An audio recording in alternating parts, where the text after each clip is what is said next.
Hello and welcome to Citizens Forum. This is being filmed on Wednesday, September the 17th in the Memorial Arena in Victoria. The first part of Citizens Forum is always the Walter and Jack Show. Before we do it, I'd like to thank the volunteer crew and the Shaw staff that makes this happen. I'm going to start off talking about ISIS.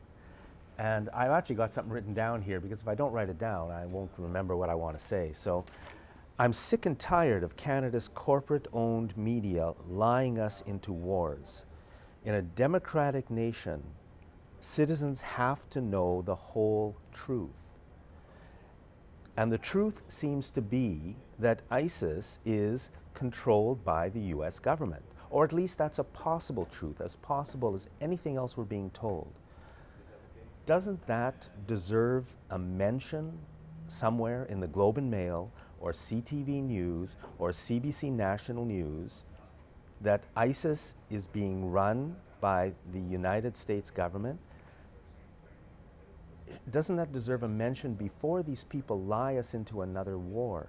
Now, I'm not making this stuff up. There are serious people around the world writing this, and yet here in Canada, it doesn't get. I mean, I'm just going to read a couple of them. This is what journalist Nafiz Ahmed wrote for the website Truth Out. And Mr. Ahmed is a contributor to The Guardian. He's written for The Independent, the Sydney Morning Herald, The Age, The Scotsman, Foreign Policy, The New Statesman, Le Monde. And yet when he says this, it's like he hasn't said it. And what he said is this: missing from the chorus of outrage about ISIS has been any acknowledgement of the integral role of covert US and British intelligence in empowering and even directly sponsoring ISIS. I'm just going to read it again. Missing from the chorus of outrage about ISIS is any acknowledgement of the integral role of US and British intelligence in empowering and even directly sponsoring ISIS. And here's something from Professor Michel Chossudovsky on globalresearch.ca. The Islamic State, ISIS, the Islamic State militia was and continues to be supported covertly by the United States and its allies. In other words, the Islamic State is a creation of US intelligence. And, well, I won't give you any more, but there's more. There's more. People are saying this, and our media is so corrupt that I mean, where are they taking us? We can see where they're taking us into bombing Syria. They're taking us into another war. And wait a second, is this all a false flag operation? Could it not be? Have they never done this before? The United States, and not only the United States, world powers, if they're evil and corrupt, this is what they do. And this country is so pathetic that they don't even tell the citizenry in this, what's supposed to be a democracy that has now been taken completely over by the corporations that rule us. We have no idea what's going on because they withhold the truth. We've got to deal with the problem of the corporations owning the media. So, Jack, you know, you've done some research. I haven't done any, and because I, you know, what do you really have to know about this story? You know, didn't we not have the incubator baby hoax that drew us into the Gulf War? Everybody remember that one? That one was run by a well-known public relations firm. Why don't you name it? Because was it Hill and Knowlton? Hill and Knowlton. Yeah, I mean, it's widely known. And it's widely known. Even if you go to Wikipedia, they'll give you that insight. So what you have is these beheadings that are happening right now. They're horrific, no doubt about it. But is this just not another incubator baby story, and to horrify people, to draw them into a war? And it's working. It appears to be working. And behind it, what these guys are saying is the U.S., not the people of the United States, but the insane lunatics who run the United States, they're behind ISIS. Now, I'm not saying that's true, because I don't know. I know less about it than just like all the rest of us. But serious people are saying that ISIS is being run by the US government. And if serious people are saying that, why do the people of Canada never hear it as our completely undemocratic and totally corporate, corrupt prime minister is now sending who knows what he's doing all over the world. You know what's sad too is that we don't really have any politicians. Now this is where you'd really hope like a political party like the NDP that are trying to carve out some ground in this upcoming election campaign, federal election, to just come out and ask the questions.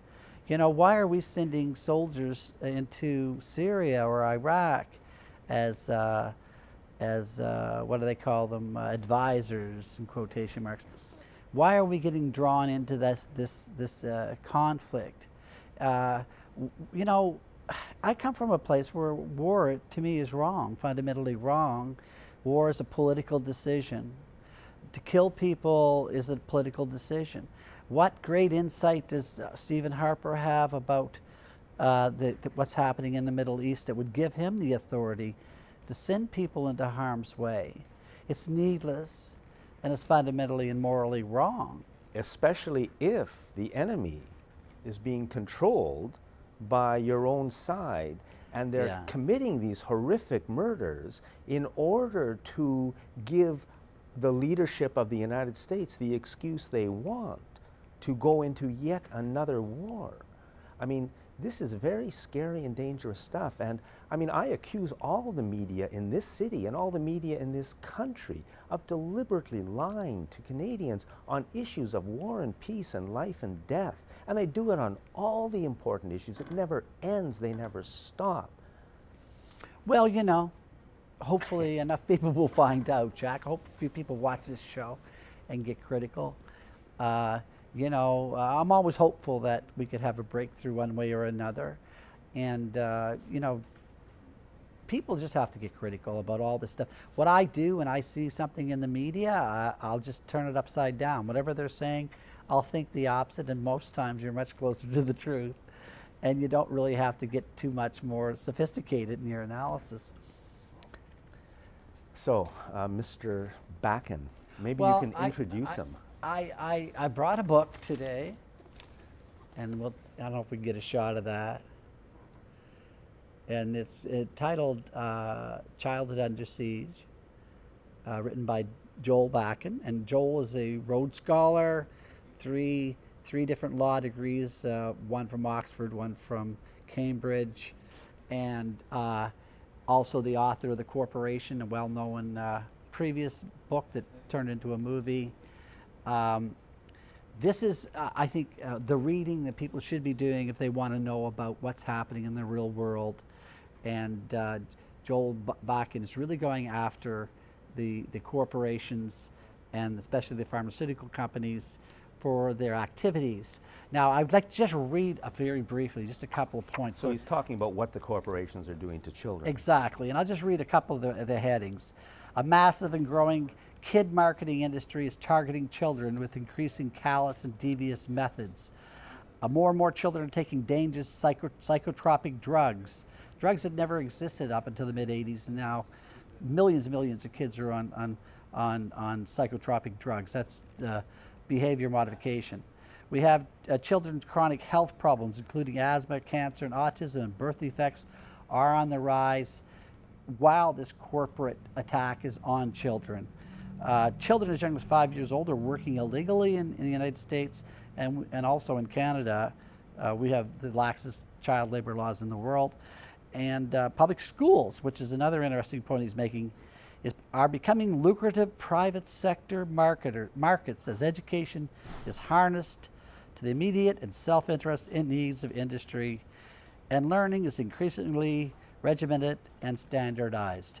So just those points there on the introduction of his book really kind of outlines what we're up against, and this is very, very serious charges he's laying against the corporations and therefore also the government, because of course, as I've always said, the government is the corporation in many, many ways. And very good reading, really important book to read. I think if you want to get hip to the scene about how it all works, one speculation I could make from after reading this, and it was another story that we've been looking at, was when the Liberal government shut down all the research that was going on by UBC and others on the pharmaceutical industry, and they were looking at different types of therapies and whether different types of drugs and whether or not they should be used. And I was looking at particularly on the smoking cessation type drugs like the cigarettes and the patches and all that stuff. They were apparently coming out with a report saying that this stuff did not work. In fact, it caused more addictions. And even though the industry was giving the Liberal government, had given the Liberal government up to $500,000 in the last several years, that seemed like a lot of money. But one negative report on these type of drugs could affect billions of dollars of sale worldwide, because the industry, those type of industries hate any negative report. And the UBC researchers are honest brokers, I think, and we're coming out with information saying this type of stuff doesn't work. And all of a sudden they get shut down with this bogus breach of privacy and all that, which we all know was a total fake. They've now rehired most of these people and paid them off, basically, not to make a stink about it. But anyway, Joel Bakken in his book kind of creates the stage in which one can understand how these sort of things happen in the real world, how the industry has such powerful influence over the government. Yeah, you know, one of the gentlemen who was fired committed suicide, I believe. It's funny, it was never really mentioned in the media, what you just said, because there's others, you know, researchers, etc., who believe exactly what you're saying here, is that it's very possible that that whole thing happened where those government employees and UBC researchers were fired because they were getting ready to say things. I'm not sure if it was only about the smoking cessation drugs or others as well. Yeah. But they were doing honest research, and honest research can't be allowed. Honest research isn't allowed anymore. The former editor of the New England Journal of Medicine has stated recently, although never reported anywhere in the media as far as I know, that you can't believe the scientific research anymore. This is the former editor of the New England Journal of Medicine, says you can't believe the medical research because it's all controlled now by the corporations. It's all phony. And Joel goes over that issue very nicely in a couple of chapters. I really, really recommend that book for anybody. Well, you know, who wants probably to read a lot of people aren't going to read it, but if we can put out the message that he's trying to get out, and maybe we can talk about it more on following shows, and just exactly. There's lots of material there. A childhood under siege is kind of a serious allegation, and I think it is. I mean, the corporations want to destroy our society, in my opinion, and why not start with the children? Well, this is the place to go, because they won't have the fundamental values that they may need to hold them in good stead when the going gets tough, you know. And I think we could give it a good example with the teacher strike. But I think you wanted to bring up some issues around the local elections first. Yeah. So in November, city elections, and they're being elected for 4 years now, no longer 3 years. Christy Clark, our queen, family first, Christy Clark, decided one day that people would now be elected for 4 years. I mean, the public, if the public is asked and the public says, yeah, we want our city officials because they're so accountable and so responsible to us, we want not to have to elect them for every 4 years. I mean, the problem is the elections have to be like every 6 months to keep them under some form of control. So of course they don't want that. So here I live in Victoria. The mayor's race is Dean Fortin, Lisa Helps, and now Ida Chong, our former MLA and cabinet minister, Liberal MLA and cabinet minister, is expected to enter the race. I'm not planning to vote. There is not one person on our city council who I would vote for, and not one of these mayoralty people would I vote for. And not because they're not good people. I'm sure they're all very nice people, and they have, you know, they're in many ways, I have no problem with them, but I just don't see any democracy coming from them on the important issues that I follow. I mean, Ida Chong, when she was an MLA, she did what Gordon Campbell told her, and she did what Christy Clark told her. She didn't do what the people of Oak Bay Gordon Head wanted. And it's true of all of them. We're just irrelevant to them. You know, Dean Fortin's, what he did with the Blue Bridge. Now, if people make honest mistakes, you can't fault them. But our city council manipulated us into building this new bridge. There was no need for it. The first recommendation from the engineers was a $10 million repair. And that's what, and right away, our city council overturned that. They decided to build a new bridge. People forced them to go into a referendum because people didn't want the new bridge.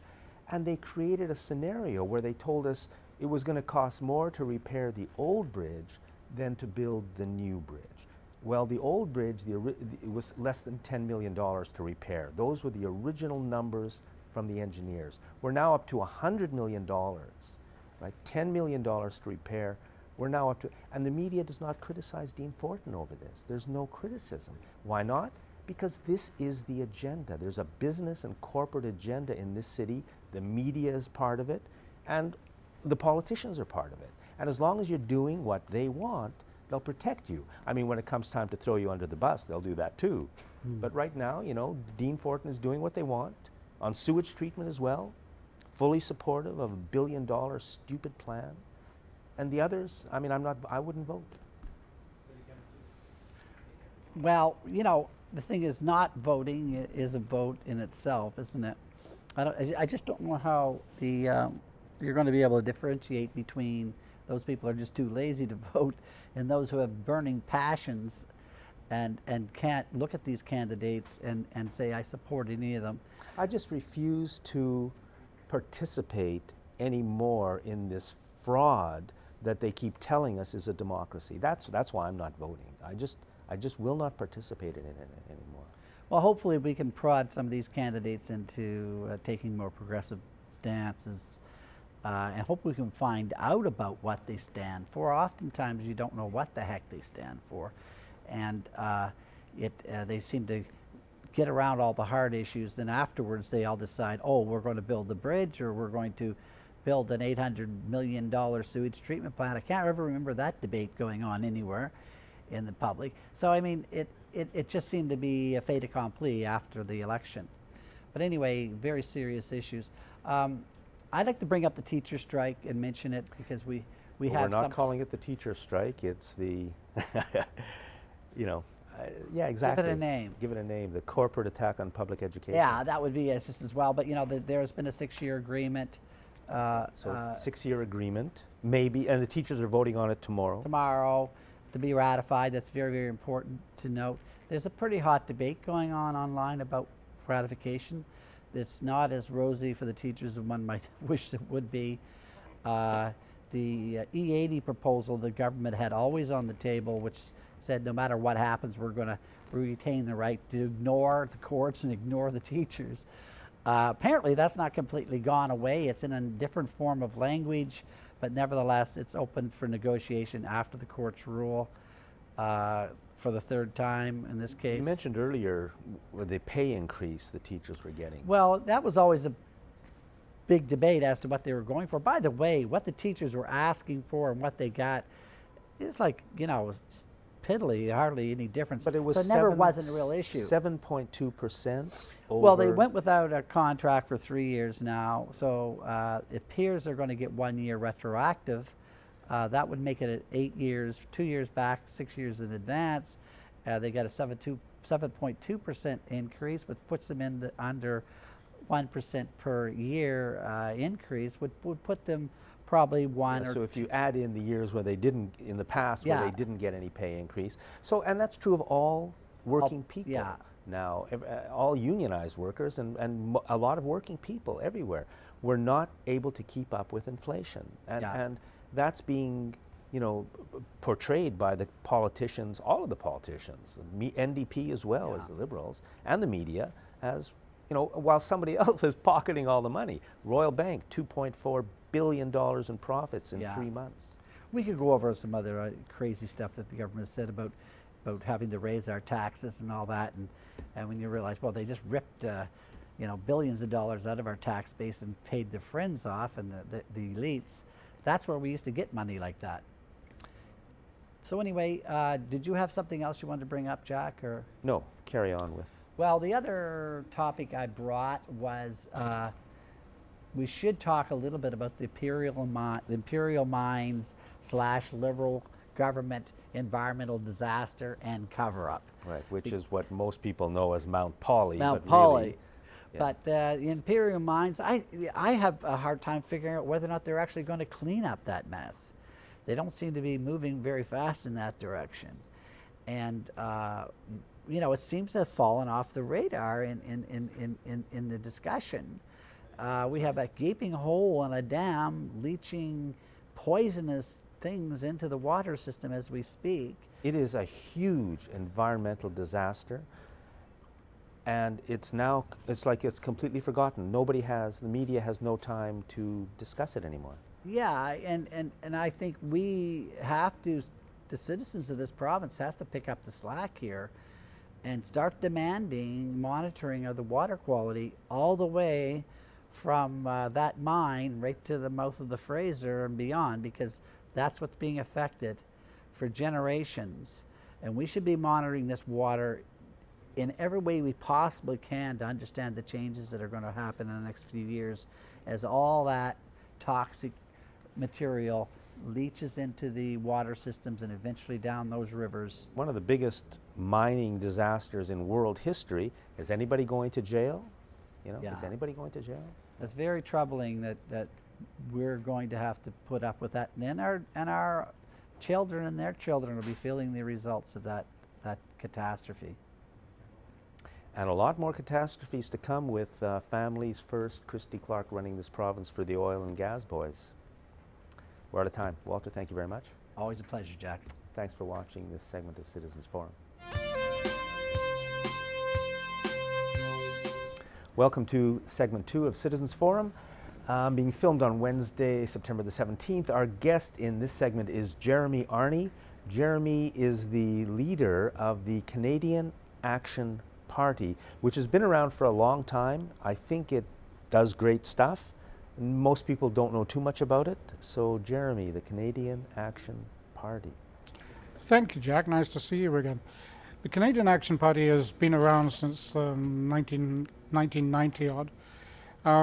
We came into existence because Paul Hellyer decided that the Bank of Canada should be used to finance Canada the way it was between 1938 and 1974. And since it was no longer being used in 1974, our national debt has gone from 80 million owed to ourselves. 80 billion? 80 million owed to ourselves, to now 678 billion owed to corporate banks. I just want to say that again. The fact that we as a nation, Canada, do not use our own bank, which can create money just like the private banks do, to fund our government, has cost us, I would say, close to $1 trillion in interest payments over the last 30 or 40 years. Probably more than that over the last 30 years, because they're compounding interest rates, so they're constantly going up, and we never get even close to paying them. So the national debt itself is increasing along with the deficit, although Harper's Bunch will tell you the deficit is not. It has to be with what they're spending and what they're getting. There's no way that an economist can work magic with numbers so that you can spend more than you get and still reduce the deficit. It just doesn't work. But yes, this is why the Canadian Action Party came into existence, basically is to bring back the Bank of Canada. However, it's grown since then. There are other things that we're really concerned with. For instance, we don't have any leader in Canada of any registered political party that actually talks to the people and listens to them. Well, I've instigated a new program, and that is that I ask people to send in questions. And your friend and mine, Paul Stein, videos me answering those questions. So they're hearing directly from me that, yes, I've heard their question, and here's the answer. Sometimes it takes a little while because both Paul and I are pretty busy, but the answers are all getting out there. And the result is that more and more people are sending in questions, not necessarily Canadian Action Party members, but people off the street, so to speak, who are seeing this. Because we have our own website, CanadianActionParty.org. We're also on Facebook. We're also on Twitter.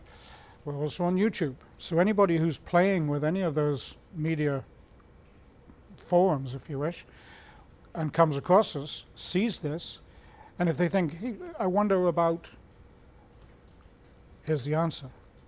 And I think it's a good thing because I'm the only one who's actually doing it. I'm the only one who's actually taking the time to sit down and talk directly from the heart to the people who are bothering to ask the questions. And if other people are getting something from it because they think, well, yeah, that's a good question, great. I enjoy doing it. I think Paul enjoys doing it, and we choose different locations around Victoria, so it's not as if we're doing it from a static point like a studio or something. So if people go to CanadianActionParty.org, they're going to see the questions and answers. Yes, they'll also see the letters that I've been writing to various politicians and groups, such as, for instance, the Brith Canada organization. B'nai B'rith, yeah. I never know how to pronounce that. I think that's the right pronunciation. You know, you come from Canada, I come from England, so it's chalk and cheese, whatever. Okay. Anyway, they decided that they were going to nominate Stephen Harper as the Nobel Peace Prize winner. Now, I heard this a few weeks ago, that the B'nai B'rith had actually nominated Stephen Harper for the Nobel Peace Prize.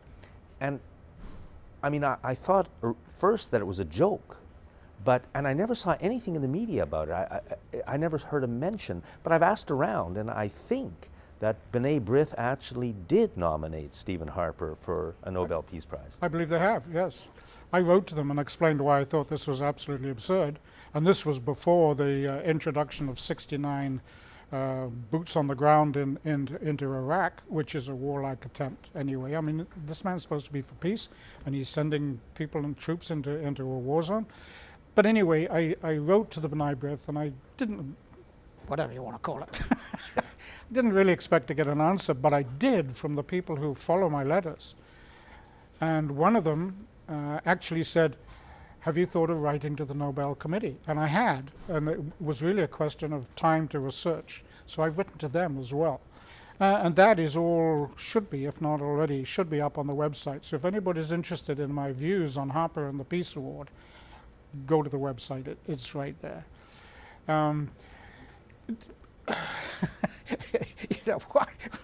What can one say about such a thing? Such a man who has such a hatred on, not only for Canada and Canadians, but people all the way around the world. People. The human beings around the world, the living creatures around the world. He doesn't care at all about them simply because he's bought and paid for. I can't prove this, but it's pretty obvious. He's bought and paid for by the corporations. Chinese FIPA is a perfect example of that. He's into this Pacific Rim partnership thing so deeply that, and those are not trade agreements, people. They're not trade agreements. They're investment deals. We're going to lose our shirts on that.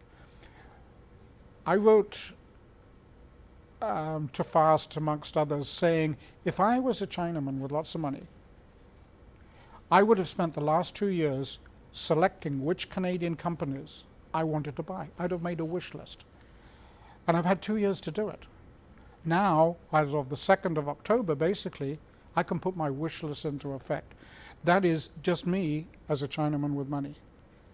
And I wouldn't blame them for doing that. There's money to be made. That's what they're trying to do. Now you take all the state-owned corporations in China, don't think they haven't been doing exactly the same thing. Will we have a resource company left in Canada? No. Our mining companies all the way around the world will no longer be Canadian. I'm sure there's other people who've invested them in already, but the majority partnership or majority shareholding of that will all now be Chinese. And the other deal is that if we try to make a law to protect anything in Canada, either the Canadians, our wildlife, our environment, it will be shut down by the Chinese simply through their But of course, it's not the Chinese system. that are doing this. It's our own government. It's our government. It's our government has completely betrayed us and sold us out on yet another issue. Why? Because the corporations want it.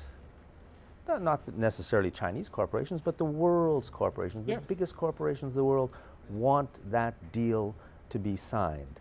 and it was signed a long time ago. I believe it was just, what's the word, ratified? Ratified. What's it called? It's called FIPA, right? FIPA, which means Foreign Investor Protection Agreement. Foreign Investor Protection Agreement, and that's what it does. It protects foreign investors. The argument given when there was a discussion about this in the House of Commons way back in the beginning of the year was that Canadian companies would be protected in China, which of course is the most absurd thing, because any Canadian business, any Canadian company doing business in China will be bought out on their home base right here. They're up for picking. So there won't be any Canadian-owned companies who will get reciprocal agreement in China, because there won't be any And the Canadian people of companies. Canada were never even told about this. This is, you know, it's the media, which the corporations own, and the politicians, which betray us constantly, which is why people never hear about the Canadian Action Party. I mean, the media is not going to talk. They'd rather talk about Rob Ford. They'd rather talk about Mike Duffy. They don't want anybody ever hearing serious issues raised. So the Canadian Action Party will never get a mention because they don't want these issues talked about. That's correct. One of the big things about the Canadian Action Party is that we're people-driven. We will not have any kind of corporate sponsorship or union sponsorship or anything like that. We simply are people-driven. So any money that we have is donated by the public, by our members. We pride ourselves in the fact that when we get members in the House of Commons, they will respond to their constituents about how they vote on any particular subject, and that's easy. When I ran in 2008, I asked 150 people if I sent them emails of what I needed to vote on and gave them the pros and cons, would they tell me which way to vote? And every single one of them said yes. It's not a hard thing to do, to allow your constituents to tell you which way to go. This way the constituents, or the people, are controlling what their MPs do. Right now, you know as well as I that it comes right out of the PM office or the Mulcair or Trudeau. It doesn't really matter. They're all party-driven. And until we can set up a system whereby there are enough independent or small party members in the House of Commons, it will stay this way. I don't care who gets in next time around, whether it's a minority Liberal, a minority NDP, or even a minority Conservative, heaven forbid. It doesn't matter. It's going to stay the same. It's going to be party caucus obeying the leaders. What do you think about the bill put forward by Michael Chong? It's getting, again, virtually no coverage in the media, but I'm not even sure what stage of the game it's at. I'm not sure if you know. It's past first reading. It's now the House is back in session again. We may well be getting up towards committee stage. But what basically it is doing is trying to take back the power of the leader into the hands of the MPs. But only into the hands of the MPs, not into the hands of the people who elected the MPs. Yes. Do you think it's a step in the right direction? Is it something positive? It's a step in the right direction. Maybe just Google if you're interested. Michael, I think it's Chong. Yes. Elizabeth May speaks very highly of this bill. From what I know of it, I think it definitely has good things about it. It goes to the heart of some of the democratic issues that are so important in this country, the things that never get talked about, but the things which are important. The democratic deficit in this country is enormous. Do you want to talk a bit more about the Canadian Action Party, or? We are actually, for the first time since 2006, going to hold a convention next year. Sometime early next month, I believe the date is going to be announced. Now, as I mentioned earlier, we don't have huge funds, so we're not going to have everybody traveling to an exotic ballroom somewhere in the middle of the country and have drinks and all this kind of stuff. But because we're using the modern kinds of communication, that is to say websites, YouTube, Facebook, Twitter, we will find a way that all the Canadian Action Party members can be on this convention and give their say. For instance, our policies are way out of date. Some of them have Paul Martin still as the Prime Minister. We need to bring those all up to date. We need to submit them to the memberships because we can't change them unilaterally. The membership have to change them. In the same way, I'm an interim leader. There will be a leader being elected, hopefully, at that convention. And hope it won't be me. I hope it'll be somebody much younger with more energy, more vim, more vigor, who will be able to carry the party. I'm here as a caretaker. I'm enjoying it. I'm loving the contact with people. And yes, you are the people. You're the ones that we're interested in. And if you want to join the Canadian Action Party and be part of a party that believes in you and your rights and your freedoms, please go to our website and join us. And that's really what it's all about. That's my job. Well, my big issue is democracy. So what, and media. So what would I want to vote? Does the Canadian Action Party have a democratic platform that it says this is how we're going to advance things? Well, democracy really is the people who elect somebody basically controlling them. They're there to represent the people, not to represent Ottawa back to the people. And this is our whole style, if you wish. We want to represent people. So people say to us, yes, okay, we want you back in Ottawa. Great, thank you very much. Now what do you want me to do when I'm back there? So democracy means, we've been over this before, but democracy basically means representation by individuals of the people in their writing. You can't have that if you have a party which controls what happens. Now I'm not sure of the exact things about it, but there was a court case a while ago by which the Supreme Court of Canada actually said that most people vote for the party, not the person. Therefore, if that person was elected based on the party they were running for, they were responsible more to that party than they were to the people who voted for them. To me, that is absolutely upside down. Does this mean to say that if somebody voted for me as a Canadian Action Party, I am more responsible to the Canadian Action Party than I am to that person who voted for me? Absolutely not. They're the ones who voted for me. They're the ones to whom I'm responsible. But again, this is a question of the voting. I heard mentioned earlier on that something like 15% of people voted in something. And it's like 15% in a municipal election. Municipally, it's probably 15-20%. Yeah. I mean, the problem is we have a Friday night beer as perspective in this country. As long as I've got enough money for a beer on a Friday night, I don't really care what happens. Well, you know what? I think there's a lot of people who don't feel that way. For example, me, I'm not going to vote in this upcoming city election so far because I refuse to participate in a completely undemocratic fraud that these people pretend if I vote, I'm part of something. It's all baloney. Just like you're saying our members of parliament don't work for us and don't care about us because of the party, I say the same thing about the people we elect at the municipal level. They also, for example, here in Victoria, we have 4 representatives on the CRD who are voting unanimously in concert, have been for years, to move this sewage treatment project ahead. The people of Victoria don't want it, they're split. So shouldn't it be 2 voting one way and 2 voting the other to represent the people of Victoria? But no, they've been told from above, and I don't know who's telling them, that they're all going to vote for this project, and they do.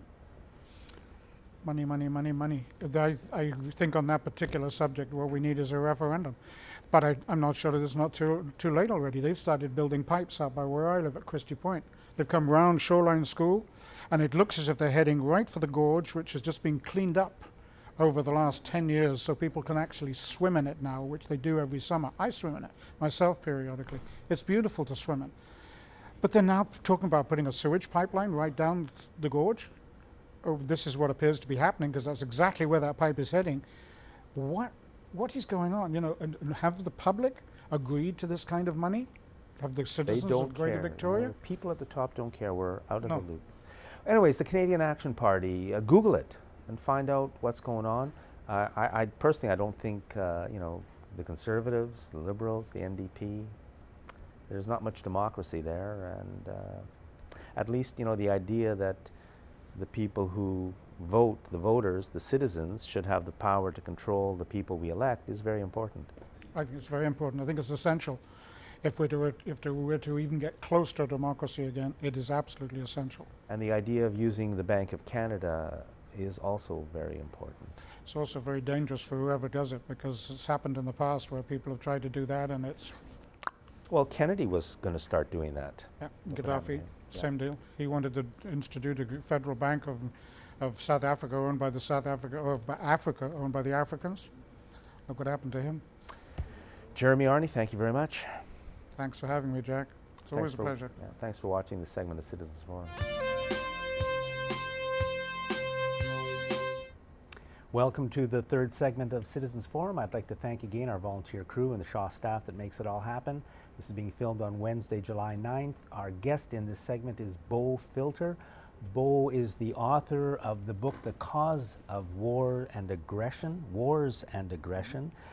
Bo, a long time ago you were in the U.S. Navy. That's right. And we're going to be talking about, I guess, what I would call the #1 terrorist nation in the world today, which is the United States, which has nothing to do with the American people, just those who run the country. That's correct, yes. So you want to mention how you got started? Well, I got started really by working in a top secret war room for the U.S. Navy back in the mid-'60s. And Shorter hair back then? Pardon? Shorter hair back then? Oh, you have very short hair then. You're not allowed to have really hair. I didn't know I had hair, really. And I had the highest clearance in the U.S. military at the time. And I worked in a vault with warriors, officers that were planning wars around the world. And one day, I didn't usually listen to what they were talking about, but one day the red phone to the White House wasn't working. So they called me in right away because I'm the only one, I was the highest technician there, and I was the only one allowed to touch the red phone to the White House. So we found out where the problem was, and the officer said, well, you're going to have to stay here till it's up and running. So I'm just sitting there and listening to them do their morning briefing, and lo and behold, you know, they have this map. The entire wall is a map of the world, and it has all these lights flashing, different colors. And under each light, there's a little plaque with a number on it, which is an operation, military operation number. And then it would have under that something like a service 2M or 4M or 16M. And so I'm just listening there, and finally it just starting to get more curious and more curious. So I bump a radio and I said, what does that mean, service 4M? And he said, oh, they would kill 4 million civilians, that operation. And it just jolted me. I was shocked, so I really perked my ears up and I started really listening. And then I realized they were going through operation after operation, fine-tuning all these different operations around the world to control the world. You know, and this particular headquarters where I was working was in control of the Caribbean and the Southern Atlantic. So they're right in the mix of what the U.S. War planners were doing at the time, and that was mid-'60s already. So that, when I realized that after they would discuss each operation and they would go on to the next one and they would just kind of blow on their cigars, and there was almost like a cool chill in the room. I was shocked because I realized there wasn't any conscience. I couldn't sense that amongst all these people that they really could register that they were going to kill an unlimited number of people. So when I went back to the barracks later, I asked guys about it. I said, boy, you guys have been watching this stuff every day. How come you don't say something about it? He said, well, we can't do anything about it. You know, I said, well, we should at least be thinking about it, you know. And finally, one little skinny friend from New York City said, well, boy, you know, when you get out, I think you should get your GI Bill and go and take psychology. And I said, what the heck is psychology? That's how I got started. Well, that's a great beginning. So then I became very thirsty to understand war, and so I took 7 years of psychology, and that only wetted my whistle. I had to study decades beyond that to really realize what it would take to get to the fundamental psychology of war.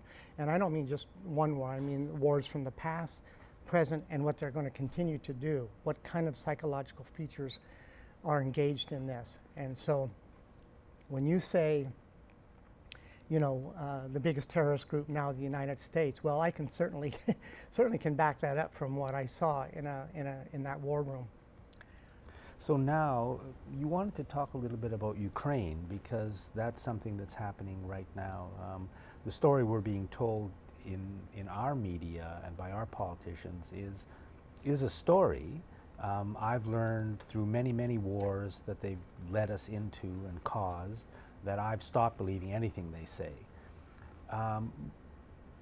But certainly there's another story out there about what's happening in the Ukraine, and it's very different from the story that we've been told.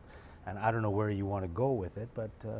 Well, we can, the mass media, which is privatized media, sings a single perspective, which is basically the president's song of Russia has attacked the Ukraine. And that's an utter lie from all the people that are over there that are the victims of what's going on. It is a neo-Nazi push, re-engaged basically from the same people that were trying to rip Russia apart during World War II. And they were then called the Banderas for their hero, the Banderas. And many of those people now are in top level of government there, and they're literally just ripping Ukraine apart. But for the Western media, which is controlled by this one perspective, and it's a militarized perspective because they only want what the military agenda is all about, and that's they want all the oil, etc. And they're dividing it up in spoils. There's 24 regions in Ukraine, and 18 of them have already been given to top echelon people, oligarchs that with tons of money are now stripping the resources as fast as they can. But it isn't something that's just happening overnight. It started really in earnest in 1992 when, right after the Soviet Union collapsed, Western corporations moved in quickly and tried to grab as much as they could. And now, of course, now in the recent history, the fact that they weren't getting as much control as they wanted, and there was a leader that was going to sign a deal with Russia because it was much sweeter than the terrible deal that the Western IMF fund wanted to give them. So they decided, well, now it's the time to invade, and because we're not going to tolerate that. It just turns out that here comes the grandchildren of the Banderas of World War II. Now they're ready to go. So in effect, the United States has rekindled World War II. And the upper echelon of the United States that wanted to see Russia go down in World War II and that were never part of the punishment at Nuremberg or anything stayed in place. And now they've got these new Banderas, and they're called one of the groups, so we don't need to get into a list of all the groups that are involved, but one's called the Right Sector. And one of the leaders is the head of the military, and they're terrorizing pro-Ukrainian people all around the country, but mostly in the east. And tens of thousands are running to the Russian border to escape being murdered by these new Nazis. So, I mean, I remember reading months ago as this whole thing started that there was a kind of neo-Nazi element involved in this move to push the government of the Ukraine out, and then there was a coup. There was certainly a lot of popular anger against the government, yes. But it seems that those who eventually took over were supported by elements from the United States and Europe as well. Well, they like this term soft coup because what they do is they get behind a genuine protest, Right. unarmed protest, and then they pull out the guns and start shooting. And so then the Nazis moved in behind that, and then, of course, the peaceful protesters are bewildered. Well, we don't have guns. Where's all these guns coming from? And in the end, we find out there's Nazi snipers on the rooftop killing the police and the protesters to have a huge, oh, look, now this is, this is a Russian government shooting the protesters, and now we've got to take over the government.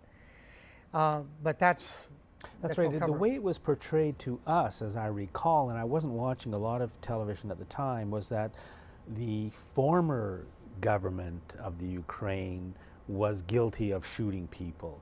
But later it turned out there were real questions about who the snipers were working for. Right. Well, it turned, it's in hindsight, you can see a lot more and a lot more information comes in. But it was the right sector people involved with them that were on the rooftops were the snipers. Very much like what they did in Venezuela a number of years ago when they wanted to get rid of Chavez there. Yes, there's a boilerplate thing that they use, the CIA and the Pentagon. It's their standard destabilization program. If you're going to you're a superpower, you're going to rob the resources of all the other countries, you can't just march in there. You have to have an excuse to go in there. So you fund both sides of a coup. You get a skirmish going, and then you say, oh, well, we're going to have to come in and save you from yourselves. It's a boilerplate maker thing, and so Now, they did the same thing there. You mentioned Paul Craig Roberts, who's a very well-known writer in some circles, certainly never carried in our media here. Right. But he has there was a quote there, I don't know where it is or if you've got it, or it was something along the lines of, now that we've murdered. Yeah, now he says effectively we're murdering Ukraine now after we murdered Iraq and Libya and Syria, and he lists several countries. Now we're murdering Ukraine. Now, why he's worth listening to is because he was Assistant Secretary to the Treasury in the Reagan White House. And so he was up there and understood a lot of what's going on, but he's very politically aware of what's going on. And he has been writing a lot now, and he's in the alternative out on the internet. If you just Google his name, Paul Craig Roberts, that would probably be the easiest way. But he's writing very forcefully now, and he even claims that Putin really is so backed in the corner, he needs to act now, because if he doesn't do what he did in Georgia, then the whole thing it's going to be lost. And you see, the majority of people in the world don't realize that Kiev, over Russia's 1,000-year history, has been the capital for most of that time. Of Kiev was the capital of Russia for most of its 1,000-year history. Oh. So it's almost like saying, Philadelphia was the original capital of the United States, so it'd be almost as if the Russians came in and took over Philadelphia and then claimed that the United States, you had the wrong government, and so now we have a right to attack you. So, I mean, here we are, in early July 2014, the whole story of the Ukraine seems to have been, I mean, I just don't see it or hear it anymore, so I have no idea what's going on there right now.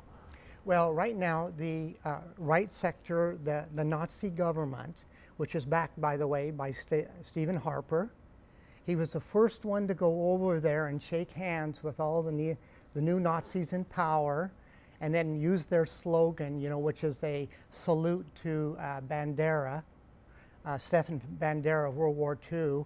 And when he was in power then, fighting for the Nazis to destroy Russia, they had, for example, they had given a pamphlet to all the Jews in the city of Lviv, and it said, we are going to put your heads at the feet of Hitler. And so the grandchildren of these guys are now in power. It's the first time since World War II we've had a Nazi government in power anywhere in the world. Now, most people have not heard the word Nazi put together with the new government of the Ukraine. Right. I've read it. How sure can we be that this is actually happening? How is it, there must be various elements within the government. There are other elements, but they are minor elements. They don't hold key positions like... So you say the key positions within the new government of Ukraine are very... The head guy of the military is I don't think neo-Nazi is the right word. They are, well, they're new. They're Nazis. Neo. They salute the old ideas, and they're killing people. They're using all the techniques. Those recent slaughters that took place in Donetsk, for example, they trapped all these protesters and they put them in this building. They burnt the building, the ones that got out. They strangled them and burnt some of them and said, "Long live Ukraine," which is their slogan for the Nazi putsch in Ukraine now. That's right. That incident again was given very little coverage in the media here. People were pushed dozens and dozens of people were basically forced into a building, and the building was burnt down. That's correct. And see, Stephen Harper is backing these same people. He's shaking their hand, saying, saying congratulations, and then he lays a wreath of flowers at the people that died at the protest, but not telling the world that these people were shot by the very people he's shaking hands with. And he says, that we're here to support you, and I speak for all of Canada that that we're here to support this new government. When in fact it's an absolute coup d'état. The government that was in charge was elected. It had problems. There was good reason to protest it, like every government. We have good reason to protest our government. They do in the States. Every country I know, the governments have reason to have good protesters, but that doesn't lead to bloodshed unless you're doing, unless you're creating a coup of that country. So when Stephen Harper claims that he's speaking for all of Canadians, that we support the new Nazi government, that's crazy, because he started, but here's the thing about why he would do this. Back in 1989, he co-founded a group called the Northern Foundation. So these are the kinds of things that your viewers can start to look up on the internet. Northern Foundation, it's a white supremacist group, and they saw their first task, which is, and when you say white supremacist, that's a Nazi friendly group, and he saw as their first task to prevent Nelson Mandela from being released from prison. Here's a guy that was set up and framed by the CIA, spent 27 years in prison, and now the world is finally saying, come on, let Nelson Mandela out of prison. And here's Stephen Harper with his new organization, trying to prevent it from happening. So, when also he comes there and says that he's speaking for the West, for Canadians, that we support this government, and this is right in line of the fact that the Crimean people, 97% vote to rejoin Russia, when in fact, when he speaks for all of Canada, he got a total of 16% of all of Canada in his last vote to be Prime Minister. So that's almost laughable to go over there. But also, when you have a criminal government that has a coup, this is a war of aggression in Ukraine, sponsored by the United States and supported by Stephen Harper, this is a very serious thing to have happen. And our criminal justice system should be investigating Stephen Harper and his support for this war of aggression. Well, believe it or not, Bo, we're out of time. Well, we didn't even get to the Middle East, which was question 2. So we'll have to do it again at some point. Okay, yeah, the Middle East is tied into this very intimately. So, Paul Craig Roberts. Yes. And the Northern Foundation? Northern Foundation is a group that Stephen Harper co-founded. Look it up. Let's see what's going on. Thanks for watching this week's Citizens Forum, and thank you both. You're welcome.